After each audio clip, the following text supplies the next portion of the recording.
Assalamualaikum warahmatullahi wabarakatuh. Perkenalkan, nama saya Iza Nur Salimah dari jurusan Bimbingan dan Konseling Universitas Sultan Ageng Tirtayasa dengan NIM 2285170049.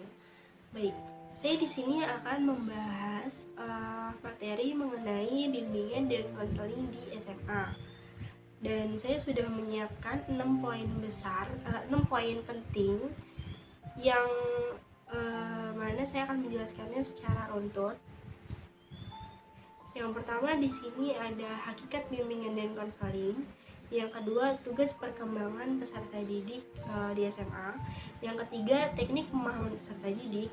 Yang keempat, perencanaan program bimbingan dan konseling. Yang kelima, pelaksanaan program bimbingan dan konseling. Dan yang keenam adalah evaluasi, pelaporan, dan tindak lanjut.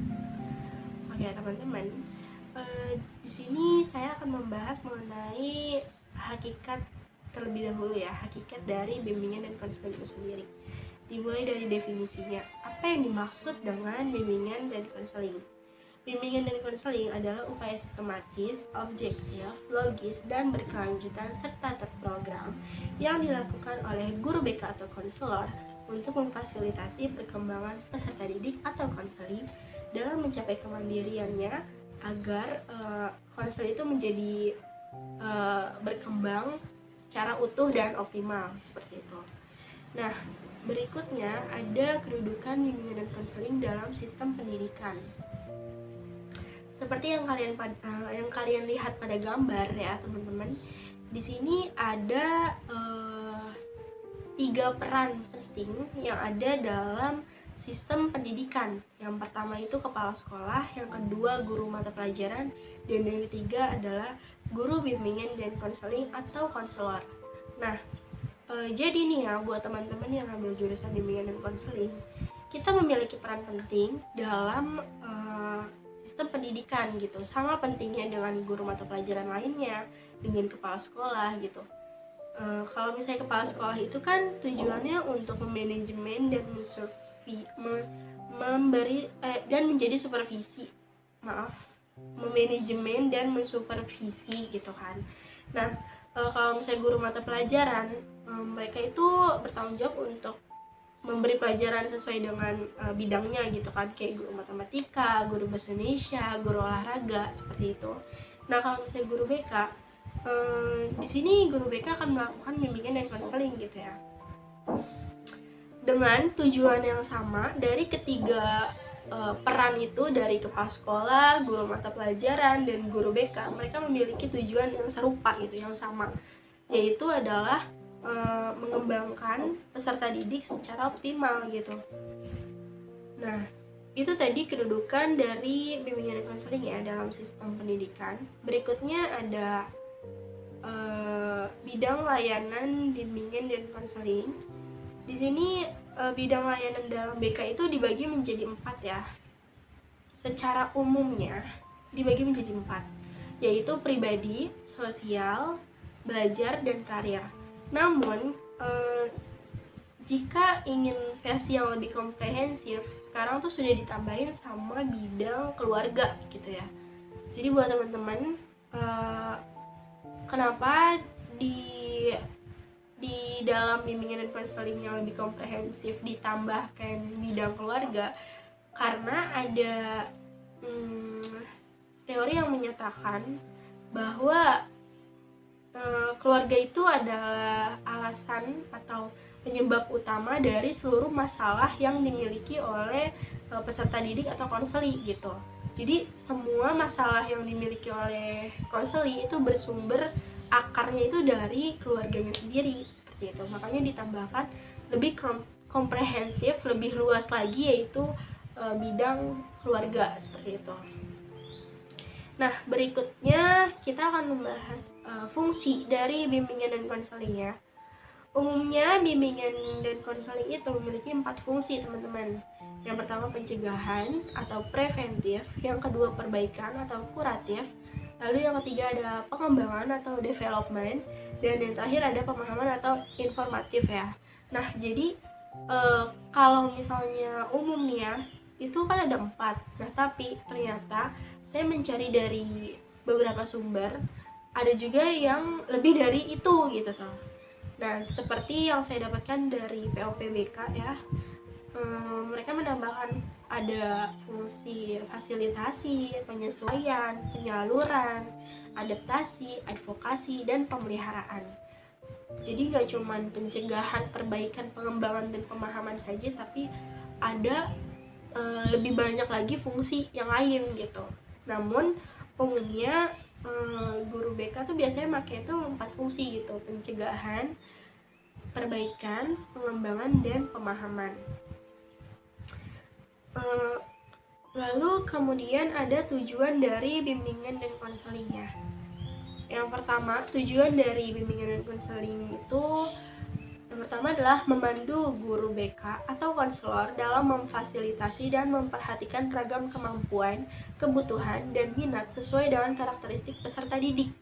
Nah, jadi di sini adanya bimbingan dan konseling itu untuk memfasilitasi potensi-potensi yang ada di peserta didik gitu. Lalu berikutnya ada fasilitasi guru BK atau konselor dalam merencanakan, melaksanakan, mengevaluasi, dan melakukan tindak lanjut. Nah, adanya bimbingan konseling itu untuk nggak cuman kita memperhatikan potensi yang dimiliki murid, kita juga melakukan perencanaan, pelaksanaan, dan mengevaluasi bahkan hingga tindak lanjut berikutnya gitu loh. Nah, lalu berikutnya ada memberi acuan guru BK atau konselor dalam mengembangkan program layanan bimbingan konseling secara utuh, optimal, dengan memperhatikan hasil evaluasi dan daya dukung dan prasarana yang dimiliki gitu. Jadi kita juga memperhatikan prasarana yang ada di sekolah gitu kan. Kenapa harus lengkap? Ya karena biar perkembangan dari konseling ini lebih optimal lagi gitu loh. Jadi menyesuaikan dengan prasarana yang ada di sekolah juga, seperti itu. Nah, lalu memandu guru BK dalam menyelenggarakan bimbingan konseling agar peserta didik dapat mencapai perkembangan diri secara optimal, mandiri, sukses, sejahtera, dan bahagia dalam kehidupannya. Itu pasti ya, karena guru itu akan memberikan yang terbaik gitu buat anak-anaknya, seperti itu. Makanya dengan adanya bimbingan dan konseling ini diharapkan dapat memfasilitasi peserta didik gitu, biar mereka lebih sukses ke depannya, lebih baik lagi, seperti itu. Nah, yang terakhir adalah memberi acuan bagi pemangku kepentingan penyelenggaraan bimbingan dan konseling. Oke teman-teman, kita langsung ke poin kedua, yaitu tugas perkembangan peserta didik di SMA. Nah, masa SMA itu kan berkaitan dengan masa remaja ya teman-teman. Dimana masa remaja itu kita udah mulai mengeksplor banyak hal, mencari tahu apa yang pengen kita ketahui, apalagi sekarang tuh zaman modern dan udah lebih dipermudah gitu. Jadi kalau misalnya kita kepo tentang apapun itu kita bisa langsung search dan bisa pokoknya bisa menjawab pertanyaan-pertanyaan kita gitu kan.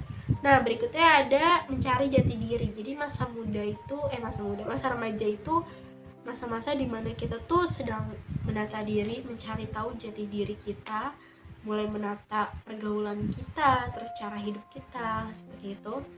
Meskipun emang masih coba-coba, masih banyak labilnya, masih nggak konsisten, tapi kita tuh udah punya pikiran ke depan tuh mau jadi apa gitu, udah mulai ada pikiran kayak gitu.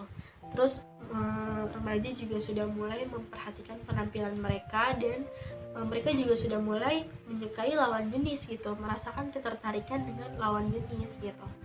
Nah, di sini ada beberapa tugas perkembangan yang ada di masa remaja, namun bisa kita bulatkan dan kita kelompokkan gitu ya, menjadi aspek perkembangan di setiap bidang bimbingan konseling.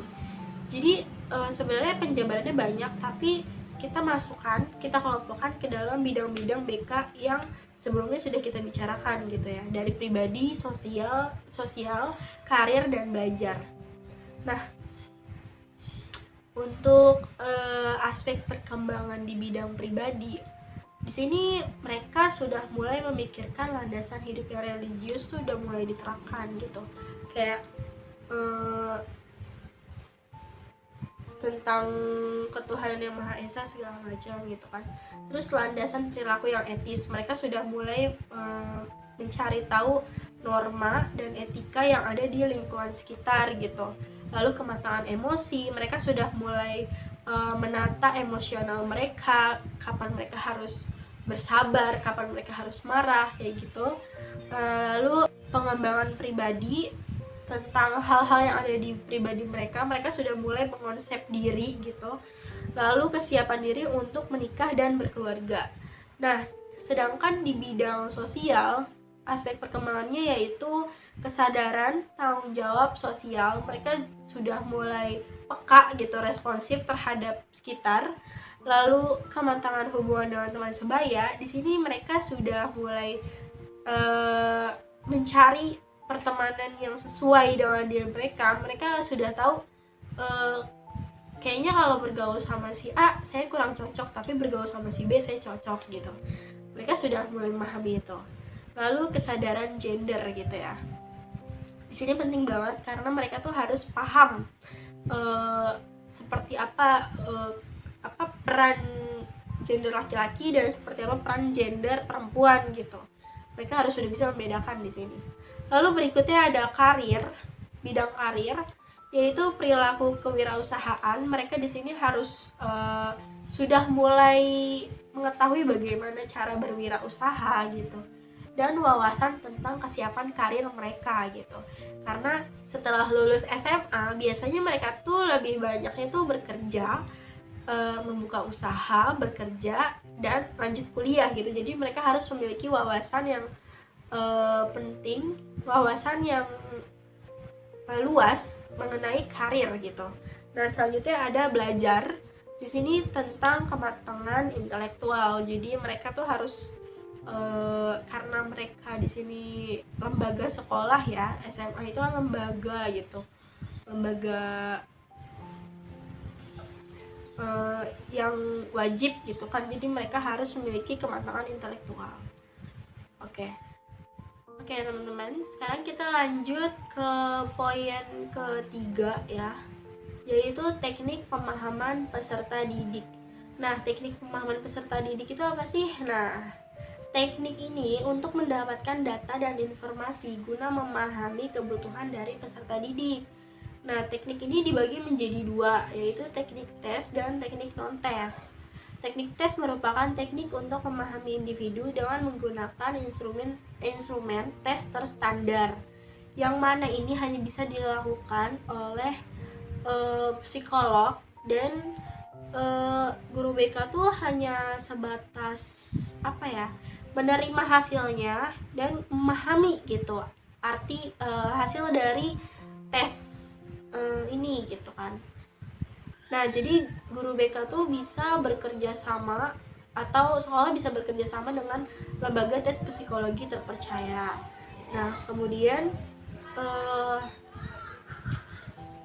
guru BK dapat memanfaatkannya untuk keperluan layanan bimbingan konseling.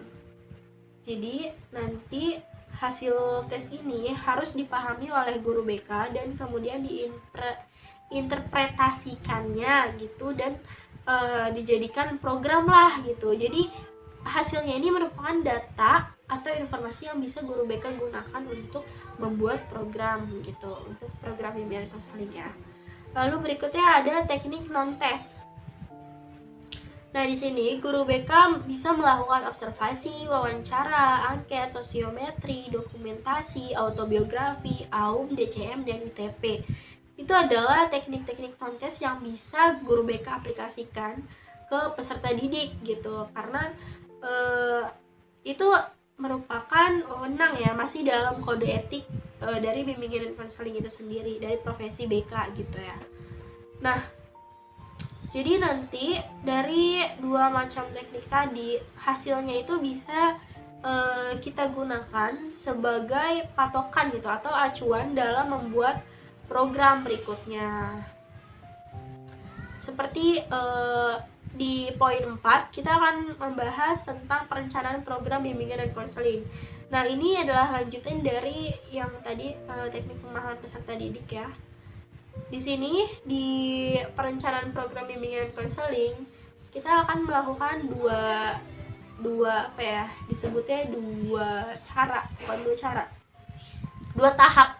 tahap dari tahap persiapan dan tahap perancangan. Yang pertama adalah tahap persiapan atau preparing dalam perencanaan program, yaitu yang pertama melakukan asesmen kebutuhan. Nah, ini bertujuan untuk menemukan kondisi nyata peserta didik yang akan dijadikan dasar dalam merencanakan program bimbingan dan konseling. Hasil asesmen kebutuhan peserta didik dijabarkan dalam bentuk narasi sebagai dasar empirik bagi guru BK atau konselor dalam merencanakan program bimbingan dan konseling di SMA.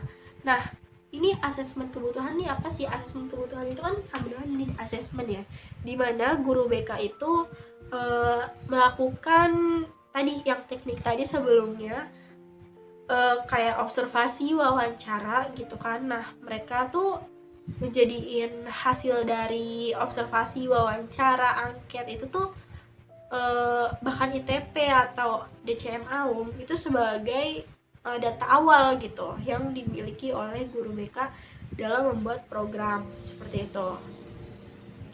Nah, selanjutnya mendapatkan dukungan kepala sekolah dan komite sekolah. Ini penting ya, karena setiap kita hendak melakukan program, kan kepala sekolah harus tahu dong, komite sekolah juga harus tahu, dan staff-staffnya itu diusahakan tahu gitu, biar mereka tuh juga tahu kita juga kerja gitu kan. Nah, program bimbingan konseling hendaknya memperoleh dukungan dari berbagai pihak, yaitu kepala sekolah, wakil kepala sekolah, dan komite sekolah. Upayanya untuk mendapatkan dukungan dapat dilakukan dengan beberapa cara, misalnya konsultasi, rapat koordinasi, sosialisasi, dan persuasi. Nanti hasil dari konsultasi, rapat koordinasi, dan lain-lain itu berupa kebijakan yang mendukung gitu. Jadi setelah diadakan rapat akan mendapatkan dukungan gitu. Bisa berupa fasilitas atau sinergitas kerja, kolaborasi, mungkin seperti itu ya. Lalu berikutnya ada penetapan dasar perencanaan program.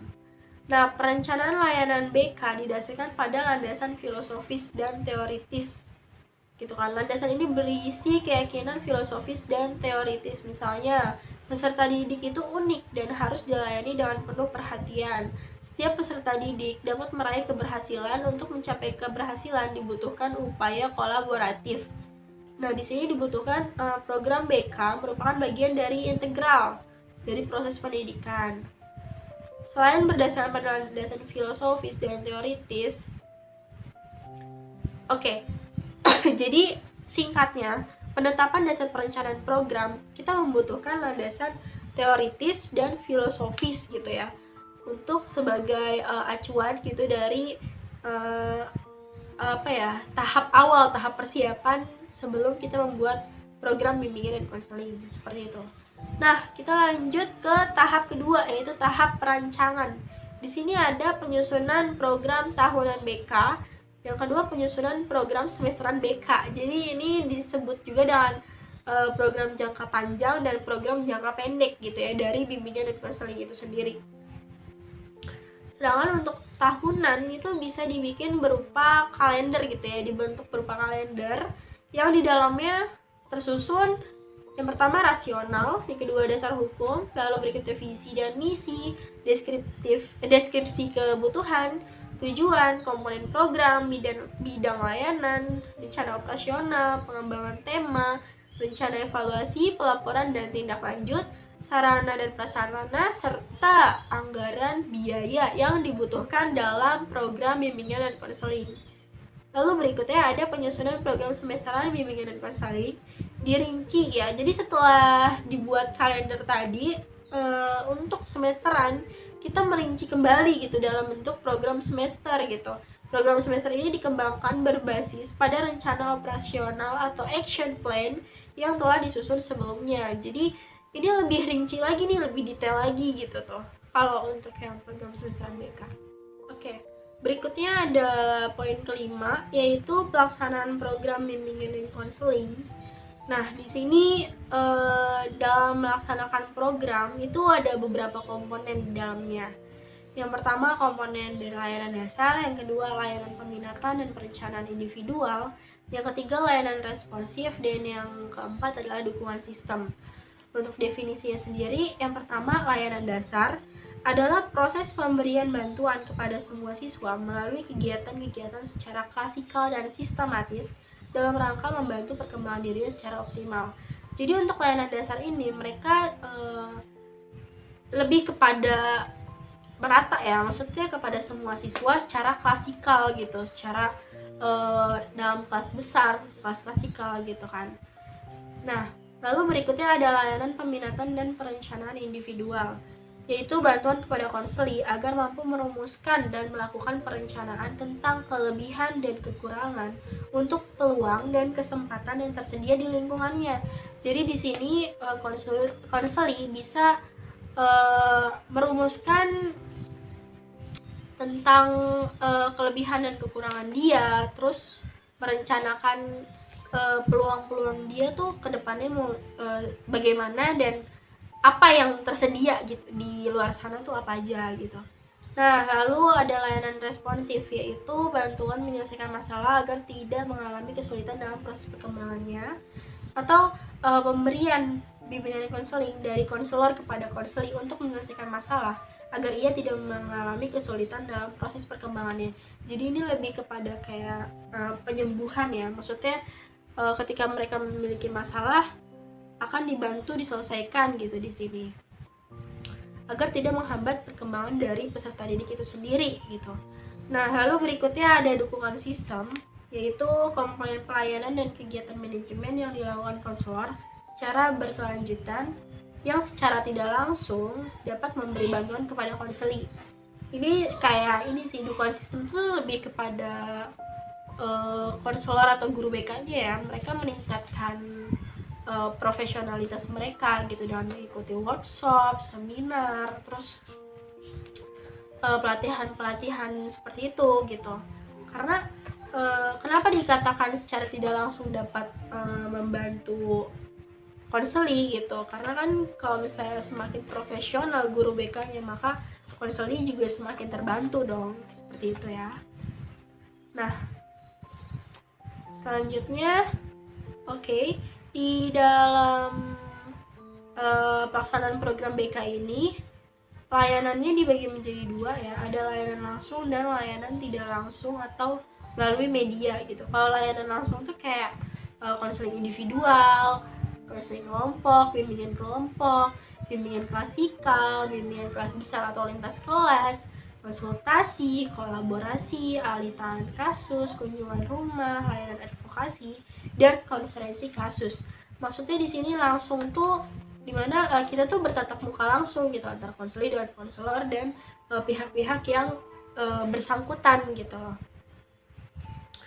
Nah, sedangkan yang melalui media itu seperti papan bimbingan, kotak masalah, leaflet, dan pengembangan media inovatif dari bimbingan konseling. Dari konselornya itu sendiri sih, seberapa kreatif ia untuk membuat suatu media gitu dalam membantu proses bimbingan konseling ini gitu tuh. Nah, lalu berikutnya yang keenam, ini adalah poin terakhir, yaitu evaluasi, pelaporan, dan tindak lanjut. Di sini definisinya yaitu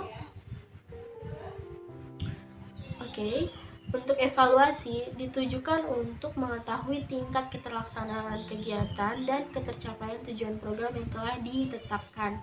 Jadi setelah kita melakukan konseling ya, itu kita akan melakukan evaluasi gitu.